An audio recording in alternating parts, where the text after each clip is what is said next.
I'm Pete Roberts, and I'm a member of the Board of Directors of the Friends of Historic Kingston. This year our exhibit has been Anton Otto Fischer. These paintings are all owned by the Maritime Museum, and thanks to John Schultz, they were brought here to be exhibited to all of us in Kingston. Two people also deserve recognition. That's Lynn Lang and her husband Russ Lang. Lynn is the curator of this exhibit. Russ installed the exhibit. Today's a special occasion because we're welcoming Andre Mele. Andy is from Woodstock. He also has been a shipbuilder, a ship designer. He was executive director of the Clearwater. He is a Woodstock resident. The interesting thing is that his great uncle was Anton Otto Fischer, and Andy remembers Anton Otto Fischer. So today he's going to tell us a few recollections of Anton Otto Fischer. Andy, you're up. Thanks.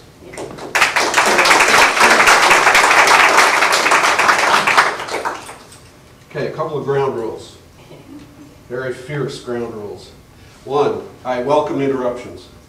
So if you want to just raise your hand right in the middle of something, please do. I've always felt good having a conversation with people.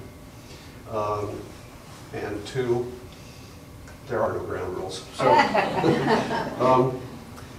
my notes are, I'm going to be glancing down at my notes. This is a deliberately informal, very subjective talk. I'm not going to be attempting to outdo Winky, Katrina Fisher, Uncle Otto's daughter's wonderful book, which is a real brick of a book, and you know, if you haven't read it, you should. Any questions you might have before you go raising your hand, any questions you might have about dates, times, things, you know, minutia, they'll all be answered by the book. So, you know, this is just, a lot of this is my memory, hearsay, a little bit of oral history, stuff that my mother told me, stuff that Winky told me. Just a wonderful opportunity, for which I thank the Friends of Historic Kingston and the Maritime Museum, to come and talk about a beloved member of my family, several of them in fact, because I'm going to start with Winky. Winky was the daughter of Anton Otto Fischer and Mary Ellen Sigsbee. She lived until 1998, stayed on in the family house, never left, never married, took care of her folks in their old age, put them into their graves, stayed on, and as happens, unfortunately, you know, began to suffer the ravages of time, and had to go get some throat cancer surgery. Had the surgery, came out, and realized that her once encyclopedic memory of botany, plants, had been wiped clean. Just wiped out. It was the only thing that had been affected. Everything else was fine, but she couldn't remember a plant to save her life. That's a woman who had been at one time a group walk leader for the John Burroughs Society. You know, she would do botanical walks. She knew everything, every little obscure weed and flower. She had, I guess her dad, who had been a mad gardener, may have inspired her, I don't know, but she did this, and all of a sudden the whole thing was gone. Well, back in the early 90s, she sort of forgot that she'd forgotten all this material, and went off to do something that she was quite comfortable doing and had been doing much of her life. She went out mushrooming in the woods around her house and collected a basket full of mushrooms, brought them home, sauteed them, made a yummy pasta, ate the pasta with mushrooms, and fell to the floor, poisoned savagely by the wrong mushrooms. So I'll leave that hanging there. This is a narrative hook. They call it a narrative hook. I'm writing novels these days, so you know, I'm hoping to keep your interest. And I'll wrap up the story at the end. Uncle Otto was born in late 1800s. He was in Germany, in Munich.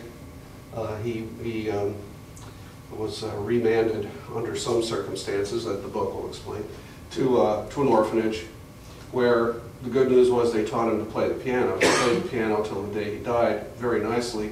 They had a Steinway in the house, beautiful, sort of an interesting sort of blondish, reddish colored Steinway with lots of like grain figuring on the side. It wasn't one of those black blocks that you see so often. This was a beautifully finished piece. And he would very often be seen cranking away at some Mozart. He loved Mozart. And with his cigar clenched between his teeth.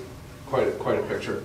But the bad news was that they drilled discipline into him by whacking his hands with a cane or a ruler or a stick or something if he made a mistake while he was playing. So he bolted after, when he was 15, he lied about his age, ran away went to Hamburg, got onto a square rigger. And this was not necessarily a good thing in those days. I mean, we all have this romantic view of the sea, but there was, this might have been something under the rubric of out of the frying pan and into the fire. Right. So there he went around the ocean, around the planet a couple of times, spent a good couple of years, several years. I urge you to grab a copy of Folksel Days or order it on Amazon or something like that, but if you can buy it from this museum shop, the money will go into the right hands, so that's a good thing. It's a lovely story. All these paintings are in order with their explanation. They're part of the story. These are the illustrations for a book that Winky actually insisted that he write. He was like, oh, he still spoke to the day he died in a thick German accent. Nobody wants to know my story. And I heard him actually say that once when I was a kid as he was describing his initial response to Winky's suggestion. Anyhow, it finally came out. He wrote it and did these paintings during the war. And then the book came out in 1947. Everything cultural kind of slowed down during that period of time. He was married to my great aunt. So my family tie directly is my blood lineage does not run through Uncle Otto's veins. It runs through his wife's veins, Aunt Mary Ellen Sigsbee. She was one of 4 daughters of a fellow named Charles Dwight Sigsbee, who was the captain of the battleship Maine when it was blown up in Havana, leading directly to the Spanish-American War. Sigsbee was not killed, not hurt. He got off the boat, last living person off the boat, the ship, which had settled to the harbor bottom but had not sunk completely, and then realized that the ship's cat was still there. So he got off, rescued the ship's cat, and brought the ship's cat out.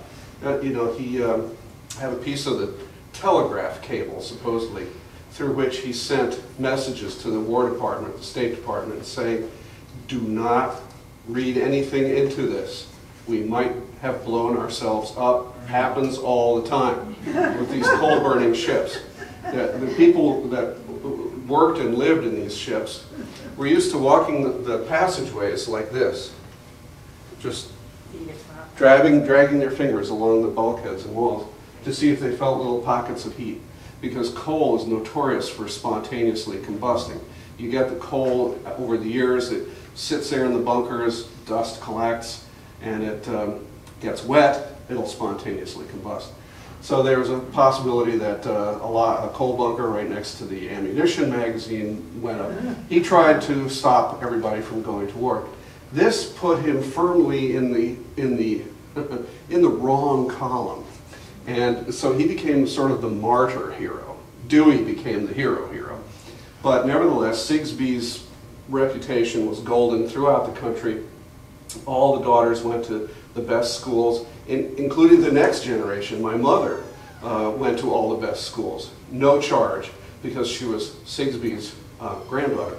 So those are the circumstances. Sigsbee was a terrible authoritarian, did not brook any interruption or any participatory interactions from anybody, especially little girls or daughters or anything like that. And